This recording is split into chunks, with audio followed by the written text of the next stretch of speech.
अशोका मार्ग या ठिकाणी पायोनियर हॉस्पिटल हृदय शस्त्रक्रियांच्या क्षेत्रामध्ये नव्या उंचीवर पोहोचलं असून रुग्णांसाठी वरदान ठरत आहे. या रुग्णालयानं बेंटॉल शस्त्रक्रिया आणि रिडोव्हॉल शस्त्रक्रिया यशस्वीरित्या पार पाडून अनेक रुग्णांचे प्राण वाचवले आहेत. पहिले रुग्ण नाशिक येथील उत्तम गरड यांना महारोहिणी आणि झडपांच्या समस्येमुळे अत्यंत जटिल अशी बेंटॉल शस्त्रक्रिया करण्यात आली. यामुळे त्यांचं हृदय कार्य पुन्हा सुरळीत झालं.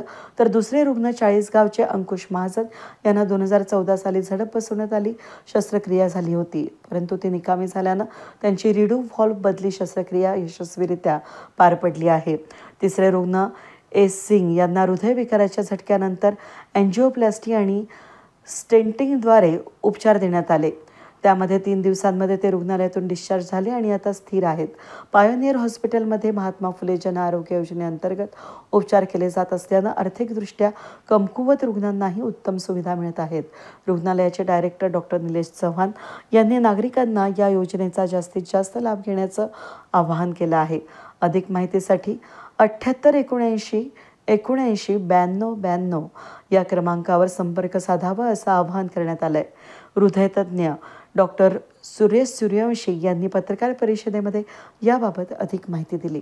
नमस्कार, मी डॉक्टर सुरेश सूर्यवंशी हृदयतज्ञ आहे आणि मी पायोनियर हॉस्पिटलचा एक डायरेक्टर आहे आणि आमची टीम इथे उपलब्ध आहे. डॉक्टर गणेश पुरकर हे आमचे कार्डिओथोरॅसिक सर्जन आहेत आणि डॉक्टर सत्यजित आहेर हे आमचे कार्डिओथोरॅसिक सर्जन आहेत. आमच्याकडे कार्डिओथोरॅसिकची सगळ्यात मोठी टीम आहे. त्याच्यात एक नितीन ठाकरे म्हणून आहेत, ते आज सर्जरीत असल्यामुळे उपलब्ध नाही येतात.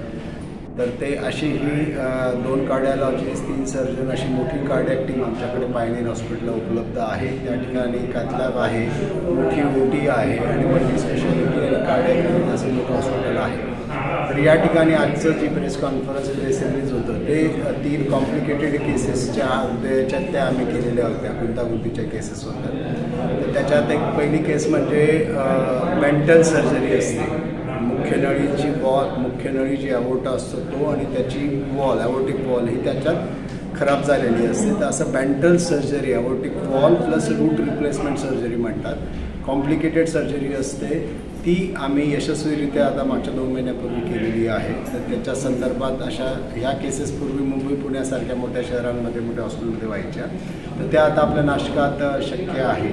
टीम असल्यामुळे बॅकअप असल्यामुळे शक्य आहे आणि ती सक्सेसफुली कंप्लीट केल्यामुळे आजची ही प्रेस रिलीज आपण देत आहोत. तर बॅकअप असल्यामुळे आणि जीवनदायी स्कीम आहे महात्मा फुले जीवनदायी जन आरोग्य योजना, त्याच्या सपोर्टमुळे हे शक्य होत असतं.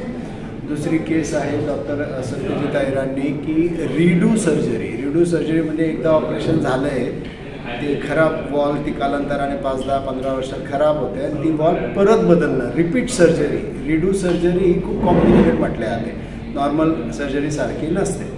पहिल्यांदा सर्जरी सोपी असते त्यातल्या त्यात आणि रिडूच्या कॉम्प्लिकेटेड सर्जरी असते. तर अशी पण complicated metal wall surgery, redo surgery आम्ही रिसेंटली केली.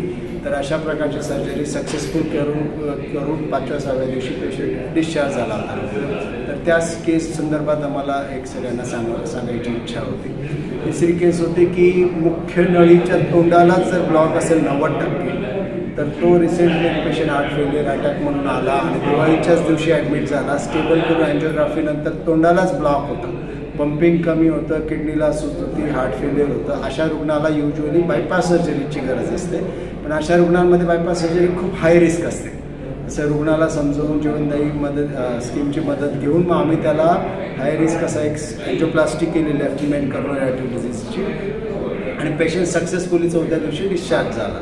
तर अशा या 2-3 कॉम्प्लिकेटेड केसेस असल्यामुळे या संदर्भात जनजागृती व्हावी. पायोनियर हॉस्पिटलमध्ये मोठी टीम उपलब्ध आहे, त्यांच्या मदतीने हे सगळं शक्य झालं. हे जनसामान्यांमध्ये पोहोचावं यासाठीचे आजचं हे प्रयोजन होतं.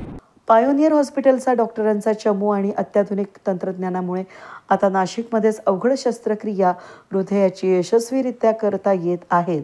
त्यामुळे रुग्णांचे मुंबई आणि पुण्याला जाण्याचे त्रासदायक ओझे कमी झालेलं असून यावेळी या पत्रकार परिषदेत डॉक्टर निलेश पुरकर, डॉक्टर सत्यजित आहेर यांसह रुग्ण हॉस्पिटलचा स्टाफ यावेळेस उपस्थित होता.